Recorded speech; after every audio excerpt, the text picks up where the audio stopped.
கர்த்தருக்கு ஸ்தோத்திரம். நான் எப்படிங்க இருக்கேன்? உங்கள் பார்வைக்கு நான் எப்படி இருக்கிறதா தெரியுது? என் மனசு நல்லதா தெரியுதா? இல்லை என் தோற்றம் நல்லதா தெரியுதா? ஆனால் மனிதர்கள் யாரை பார்ப்பீங்க? மனிதர்களோ மனுஷிகளோ ஒருத்தருக்கு ஒருத்தர் பார்க்குறது எதுங்க? சரீரம் தானே, வெளியில் தெரிகிற சரீரம் தானே. உள்ளுக்குள்ளே இருக்கிற மனசு இல்லைல்ல. அந்த மனசு தெரியணுன்னா அவங்க பேசுகிற பேச்சையும் அவங்க செய்கிற கிரியைகள், அதாவது செயல்களை வச்சு தானே நம்ம அறிஞ்சிக்க முடியும்.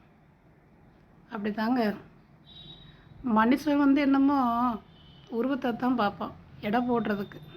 ஏன்னா ஒவ்வொரு மனுஷரும் வியாபாரியாக தான் இருக்காங்க. ஆனால் இறைவன் அப்படி இல்லைங்க.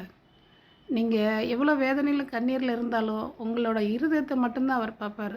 அதில் என்ன அழுக்கு இருக்குது, என்ன நன்மை இருக்குது, என்ன நல்லது இருக்குது, அந்த வேதனைப்படுற அந்த இருதயத்துக்கு நம்ம எவ்வளோ நல்லது செய்ய முடியும்னு நினச்சேன்னா அவர் அதைத்தாங்க பார்ப்பார். கர்த்தர் ரொம்ப நல்லவருங்க. ருசிச்சு